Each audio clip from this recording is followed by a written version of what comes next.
So hello guys, welcome back in this another video. और इस video में हम देखेंगे कि गांव में जो धान की रोपाई होती है, धान को बिठाया जाता है या धान को लगाया जाता है, वो कैसे पूरा कंप्लीट होता है और क्या क्या समस्याएं आती हैं।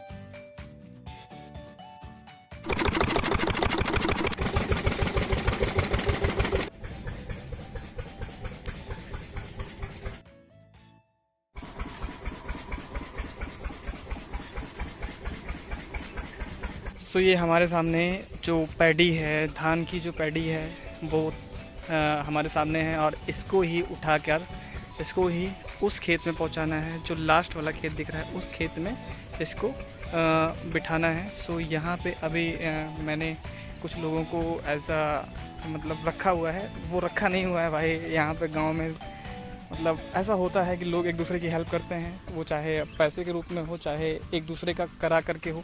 सो इस तरह से यहाँ पे काम चलता है। सो अभी ये वाले धान, इस वाले खेत में भी धान की रोपाई होगी और साथ साथ इधर भी धान की रोपाई होने वाली है। जो भाई जो हमारे पास जो इंजन है, जो ट्यूबवेल है, वो एक्चुअली में क्या है ना, वो मैं बचपन से चला रहा हूँ उसको। सो वो बचपन से मुझसे ही चलता है। सो और कोई चलाता है तो वो सही से चलता नहीं है। सो इस वजह से मुझे शहर से फिर गाँव आना पड़ता है। सो धान लगवाने के लिए मुझे शहर से फिर से गाँव आना पड़ा है और इस चीज़ को कंप्लीट करके ही फिर मैं शहर निकलने वाला हूँ। सो ये खेत लगभग आधा होने वाला है, अभी आधा नहीं हुआ है। उसको अंदर जाके इसके मेड़ों को सही करना पड़ेगा और तब जाके थोड़ा सा पानी और सही भर पाएगा। तो अगर हम बात करें कि गांव और गांव के बच्चों की, जो गांव के बच्चे होते हैं वो एक्चुअली में अगर उनका परसेंटेज देखा जाए किसी भी सब्जेक्ट में, तो आप पाएंगे कि उनके सारे सब्जेक्ट्स में परसेंटेज जो होते हैं वो सेम आते हैं, लगभग बराबर आते हैं। ऐसा इसलिए होता है क्योंकि गांव के बच्चे कभी किसी भी फील्ड में या किसी भी सब्जेक्ट में हार नहीं मानते हैं। इसी वजह से उनके सारे परसेंटेज जो होते हैं वो लगभग सेम आते हैं। आप किसी भी बच्चे का लगभग उठा के देखिए, अगर वो फेल है तो वो सारे सब्जेक्ट में फेल होगा, अगर वो पास है तो सारे सब्जेक्ट में लगभग इक्वल नंबर आता है। क्योंकि गांव के बच्चों में ऐसा होता ही नहीं है कि वो किसी फील्ड में इंटरेस्ट कम है, उनको सब चैलेंज लगता है और वो सारे चैलेंजेस पूरा करते हैं। मिट्टी और मिट्टी से जुड़े होने का अपना फ़ायदा होता है। अपना फ़ायदा क्यों होता है? क्योंकि आप कहीं भी चले जाइए या आपका कितना भी बड़ा दुश्मन हो, अगर आपकी जो जड़ें हैं वो मिट्टी से जुड़ी हुई हैं तो कोई आपको कुछ नहीं उखाड़ सकता। सो मिट्टी से जुड़े होने का ये सबसे बड़ा बेनिफिट होता है। तो खेत तो अभी होने में टाइम लगेगा, तब तक हम थोड़ी सी और बातें करते हैं और कुछ चीज़ों को बताते हैं जो गाँव लेवल पे काफ़ी मतलब अब क्या हो गया है ना, एक ट्रेंड आ गया है गांव को नीचा दिखाने का, गांव को नीचा दिखाने का। और गांव को ऐसा दिखाते हैं कि गांव में कुछ नहीं रखा है, कुछ भी नहीं है। आप सिर्फ मतलब गांव के जो लोग होते हैं वो देहाती होते हैं, उनको इंग्लिश नहीं आती है, ऐसा सब कुछ दिखाया जाता है। लेकिन ये एक्चुअल नहीं है। जो गाँव के बच्चे होते हैं वही आखिर शहर जाके शहर के बड़े बड़े मकान खड़े करते हैं। तो गाइस, अभी हमने जितनी भी जामुन मतलब खा पाया हूँ मैं, उतना मैंने खाया।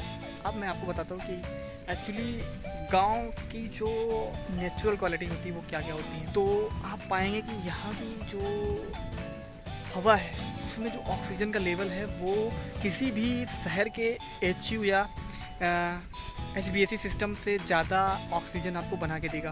क्योंकि यहाँ पे हर जगह सिर्फ ऑक्सीजन रिलीज़ हो रही है। आप पीछे पूरी हरियाली देख सकते हैं, पूरा का पूरा मतलब ऑक्सीजन प्रोड्यूसिंग सिस्टम देख सकते हैं जो कि नेचुरल है, पूरी तरह से नेचुरल है। और यहाँ पे जो हवा चल रही है वो आपको थोड़ी हल्की चलेगी, थोड़ी सी गर्मी फील होगी, लेकिन आपको जो रिलीफ होगा वो शहर की बिल्डिंगों के अंदर चलने वाले AHU और HBAC सिस्टम कभी नहीं दे सकते हैं।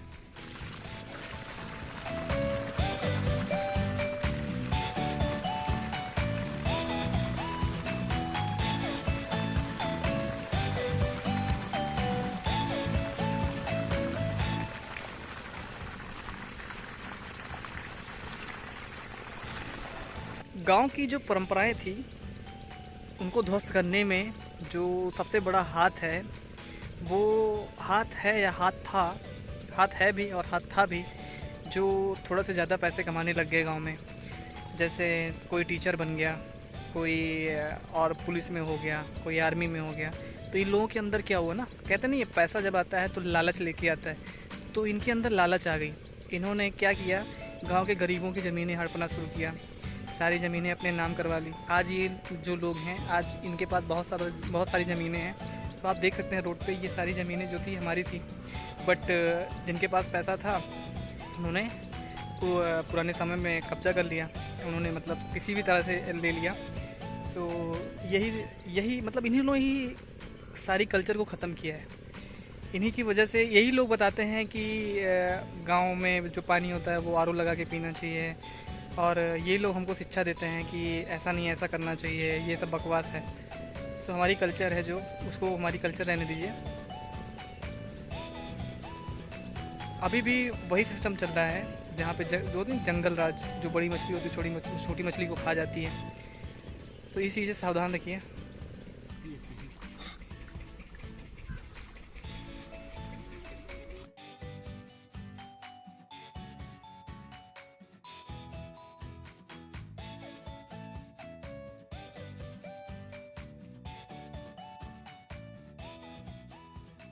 सो फाइनली गाइज, हमारे जो धान की रुपाई थी वो कंप्लीट हो चुकी है, और अब समय आ गया है इस वीडियो को यहीं पे ख़त्म करने का, क्योंकि लगभग चीज़ें आपने देख ली होंगी। कुछ चीज़ें मैंने एक्सप्लेन नहीं करी हैं, क्योंकि वो ज़्यादातर, अगर हम इंडिया से हैं तो इंडिया कृषि प्रधान देश है। यहाँ की लगभग 60% जनसंख्या जो है वो कृषि पे डिपेंड करती है, तो इसलिए मैंने ज़्यादा इसको एक्सप्लेन नहीं किया। सबको लगभग पता ही होगा, बट मैंने इस वीडियो में ये चीज़ दिखाने की कोशिश की कि इसमें भी फ़न होता है, मतलब इसमें भी आप इंजॉय कर सकते हैं। इसको ऐसा टेक सीरियसली मत लीजिए कि मैं ये कर रहा हूँ, ये चीज़ करना चाहिए, प्लस साथ साथ में आपको जो करना है लाइफ में वो करिए। Thanks for watching.